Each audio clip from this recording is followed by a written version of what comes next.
Arrancamos, señores, nuevo clip Adorni, junio 2025. Hemos terminado el último mes del primer semestre, ¿no? Es así. Llegamos a mitad de año. Qué rápido que pasa todo, che. Bueno, sin dudas, el dato más relevante de este junio, o dentro de los datos más relevantes de junio, fue el aumento del Producto Bruto Interno.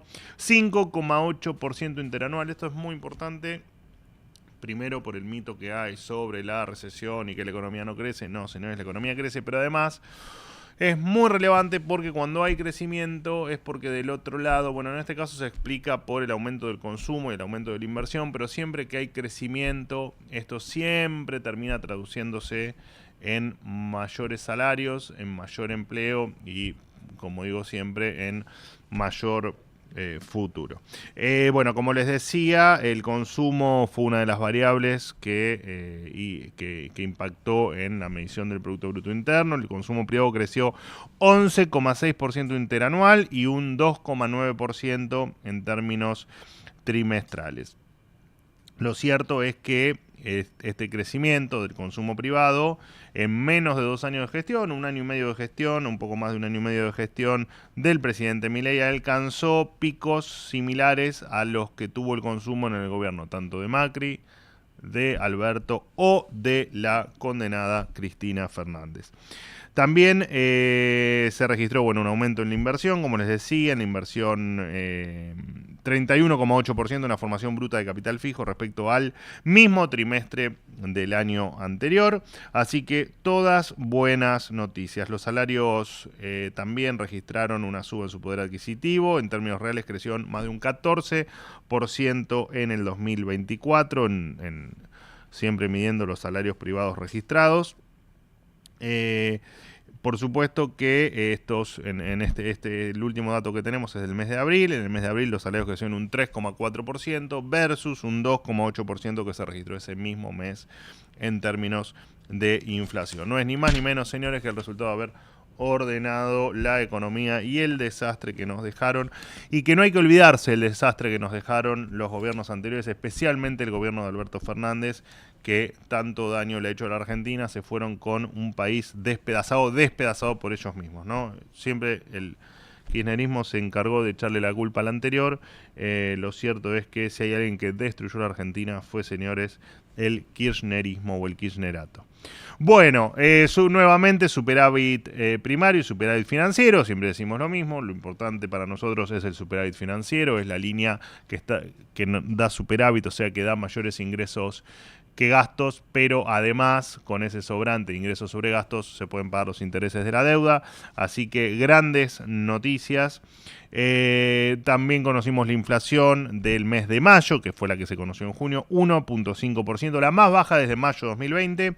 Y además la canasta básica alimentaria, que es la que divide la indigencia de la pobreza, registró una variación negativa, o sea, bajó su valor un 0,4%, y la canasta básica total, que es la que divide la pobreza, el pobre del no pobre, esa canasta tuvo una suba de apenas un 0,1%. Bueno, también la inflación mayorista en mayo fue negativa, hubo deflación, 0,3% negativo, siempre con respecto al mes anterior, y la variación interanual de la inflación mayorista alcanzó el 22,4%, la menor desde diciembre 2017. Bueno, ahora les enumero algunas noticias también en el plano económico. El indicador sintético de la actividad de la construcción tuvo una suba del 25,9%. El índice de producción industrial manufacturero se incrementó un 8,5% en abril respecto a abril 2024 en el interanual.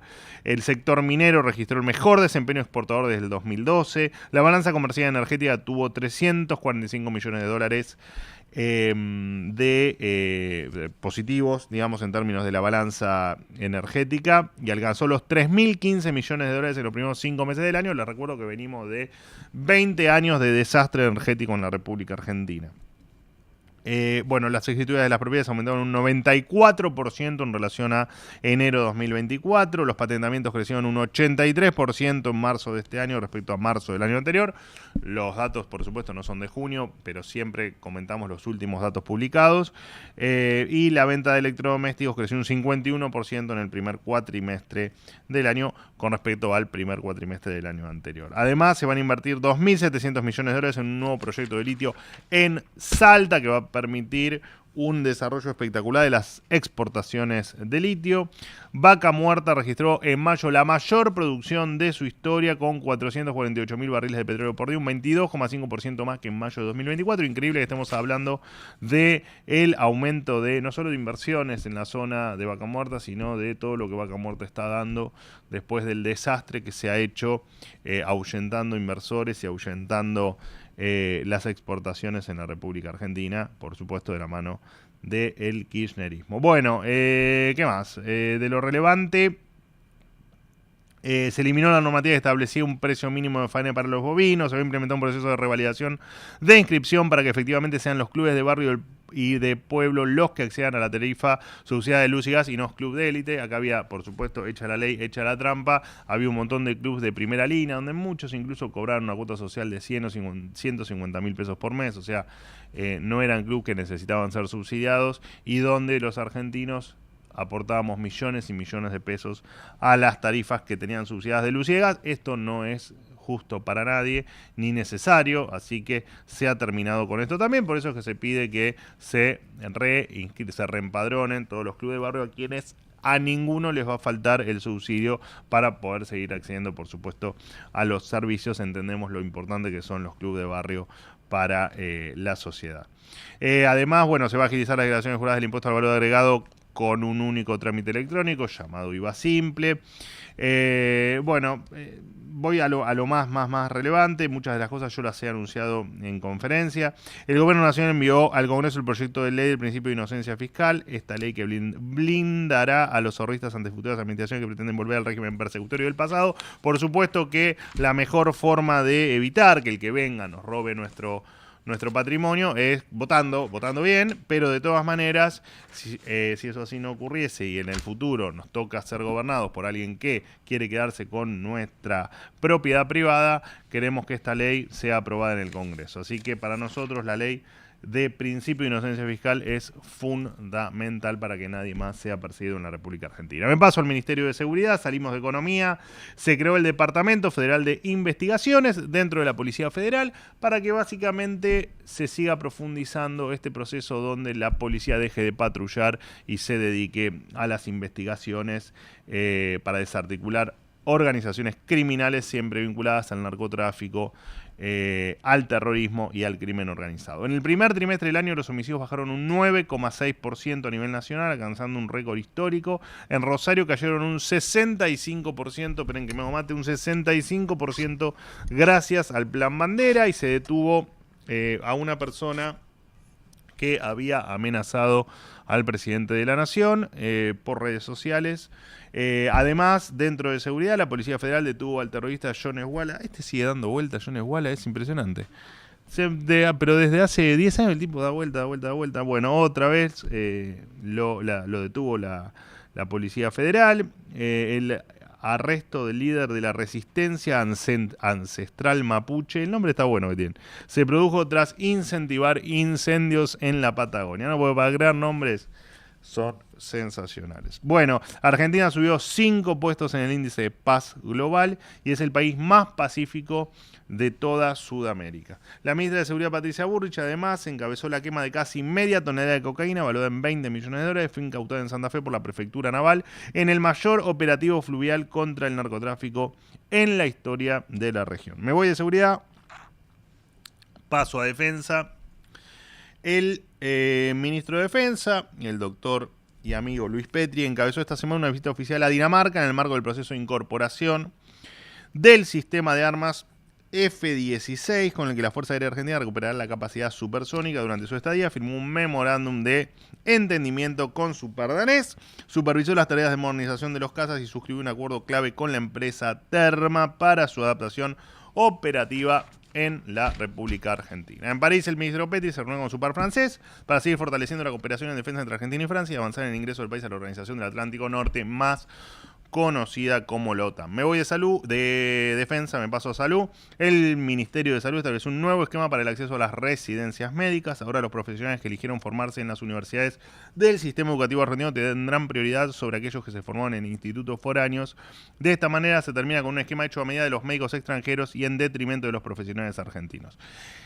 A ver, esto también se dio por cómo se evalúan a los profesionales en el país, con un nivel de exigencia muchísimo mayor que el que se los evalúa en el exterior. Entonces esta era una forma de compensar y que efectivamente los argentinos estén en una real igualdad de condición y que tengan la prioridad que nunca jamás tuvieron y nunca nadie les dio. En un trabajo conjunto con el Ministerio de Desregulación, la ANMAT ya no intervendrá en la importación de productos cosméticos, higiénicos y demás de uso personal. Tampoco intervendrá en la importación de productos médicos de bajo riesgo para su uso comercial, como termómetros, jeringas estériles, agujas, tensiómetros, vendajes y gasas, entre otros. Y además se eliminaron los aranceles para habilitaciones y matrículas. Me voy de salud, paso a capital humano. El Ministerio de Capital Humano, al mando de la querida amiga Sandra Petovelo, junto a ANSES promovieron una demanda para recuperar los saberes percibidos indebidamente por Amado Boudou. ¿Se acuerdan de Amado Boudou? Nuestro ex, que fue vicepresidente, ministro de Economía, pasó por todos lados. Expresidente, ex vicepresidente, ex vice. ¿No fue ministro de Economía? Fue ministro de Economía. Sí, fue ministro de Economía. ¿Cómo olvidarlo? ¿Cómo olvidarlo? ¿Cómo olvidarlo? Bueno, durante la vigencia de la asignación de privilegio vitalicia que fue revocada por ser responsable de los delitos de cohecho pasivo y negociaciones incompatibles con la función pública, causa por la que ya está juzgado, a partir de esta acción, Boudou debería devolver más de 200 millones de pesos. Según una proyección del Consejo Nacional de Coordinación de Políticas Sociales, la pobreza se ubicó en el 31,7% en el primer trimestre de 2025. Gran noticia. Recordemos desde dónde partimos. Desde dónde partimos y hacia dónde íbamos, no solo desde dónde partimos. Y miren ahora dónde estamos. La estimación representa una baja de 23,1 puntos porcentuales con respecto al primer trimestre de 2024, cuando se registró una pobreza del 54,8% heredada de Alberto y su runfla de personajes que lo acompañaban. Me voy de Sandra Petovelo de Capital Humano, me voy a Justicia. Marianito Cuño Libarona. El Gobierno Nacional creó el procedimiento de mediación prejudicial en materia de salud, denominado Promesa, frente a la creciente judicialización de conflictos entre usuarios y entidades sanitarias. Se trata de una instancia optativa que permite a los ciudadanos resolver con mediadores especializados esta clase de conflictos de manera ágil, con plazos más cortos y con menor costo. Además, el registro de la propiedad inmueble y el registro automotor registraron un crecimiento de 354% en los créditos hipotecarios y del 61% en la compra de vehículos 0 kilómetros respectivamente, ni más ni menos que lo que pasa cuando la economía está ordenada. Gracias a la ley de juicio por ausencia impulsada por el propio Ministerio de Justicia, los responsables de atentado a la AMIA, prófugos desde hace décadas, serán finalmente juzgados y condenados, estén donde estén. Esta herramienta evita que crímenes de extrema gravedad queden impunes por la decisión de sus autores de mantenerse fuera del alcance judicial. En línea con el proceso de despolitización del área de derechos humanos, se dispuso la desvinculación de 180 empleados militantes más, medida que se suma a la transformación de la ex Secretaría de Derechos Humanos en una subsecretaría y a la eliminación de más del 40% de los cargos públicos, que implica un ahorro de cerca de $3.800.000 anuales. Me voy de Justicia, paso a Cancillería o a la política internacional. El presidente Milei mantuvo un encuentro privado con el presidente del Consejo de Ministros de Italia, Giorgia Meloni, con el objetivo de dar un nuevo impulso y proyección estratégica a las relaciones bilaterales. Además, el presidente Milei visitó al Papa León XIV en el Vaticano en el marco de las actividades oficiales por Europa. Durante su gira también el presidente visitó España, donde se reunió con el presidente de la Comunidad de Madrid, Isabel Díaz Ayuso, y dio un discurso en el Madrid Economic Forum. También se reunió con su par francés, Emmanuel Macron, en Niza, viajó al Estado de Israel, donde visitó el Muro de los Lamentos y se reunió con el presidente y el primer ministro de allí de Israel. En la legislatura israelí, el presidente dio unas palabras y posteriormente recibió el premio Nobel judío. Por otro lado, Argentina condenó el ataque de la República Islámica de Irán a Israel. El régimen teocrático iraní financia terroristas y quiere eliminar a la única democracia libre de Medio Oriente. Recordemos que la justicia determinó que funcionarios iraníes fueron responsables de los atentados de la MIA en la Embajada de Israel en Argentina, donde hubo 114 muertos en total. Por otro lado, por unanimidad y por aclamación, la Organización de los Estados Americanos adoptó una nueva declaración sobre la cuestión de las Islas Malvinas, reafirmando el respaldo regional al llamado a reanudar negociaciones bilaterales entre Argentina y el Reino Unido. Agradecemos el apoyo unánime que hemos recibido de toda América. Las Malvinas, señores, nunca está de más decirlo, fueron y serán siempre argentinas. Me voy de Cancillería o de Política Internacional, paso a Desregulación y Transformación del Estado. Se eliminará la jornada no laborable correspondiente al Día del Empleado Público. Esto significará un ahorro de 11.000 millones de pesos aproximadamente solo a nivel nacional. El Estado no es un lugar... Esto generó un debate sobre si todos los gremios tenían un día o no. Primero que existe el 1 de mayo, que es un día para todos los trabajadores, para que puedan tener su día de festejo, de descanso, y que ahí es donde se pone en valor lo que aporta el trabajador. Pero más allá de eso, después todos los convenios colectivos tienen su día y muchas veces esos días son no laborables o hay que abonar la jornada doble, pero eso surge de un acuerdo entre partes, entre el sector privado y los empresarios del sector privado y los sindicatos. Así que nada tiene que ver una cosa con la otra y nada tiene que ver con que se obligue a todos los contribuyentes a pagar un día de trabajo adicional cuando no corresponde y cuando efectivamente atañe a las arcas públicas. Bien, como siempre decimos, trabajar en el Estado es un servicio para atender al ciudadano y para llenar el camino de la libertad a los argentinos, no para entorpecerlo. La Argentina que rendía culto al estatismo y al sector público en detrimento del privado es cosa del pasado. Me voy de desregulación a jefatura de gabinete. El jefe de gabinete, Guillermo Francos, expuso nuevamente su informe de gestión frente al Congreso. Lamentablemente vimos el papelón de una diputada kirchnerista que representa Tierra del Fuego, quien se dirigió a Francos con insultos y descalificaciones. Nada nuevo bajo el sol, nada que nos sorprenda, por supuesto, lo que no quita que, más allá de que uno esté acostumbrado a los papelones de los legisladores kirchneristas, la verdad es que causa mucha pena que en un ámbito tan institucional como el Congreso sigan ocurriendo este tipo de episodios lamentables. Francos es el puente entre la visión política y la acción concreta de este gobierno. Su trabajo es el de articular con inteligencia todos los engranajes para impulsar la agenda de esta presidencia, labor por la que estamos sumamente agradecidos, y en lo personal, además, lo he dicho también en una de las conferencias de prensa, me siento una profunda admiración por él. Bueno, hasta aquí todo, señores. Nos vemos, si Dios quiere, en el próximo clip, que va a ser el de julio, los primeros días de agosto.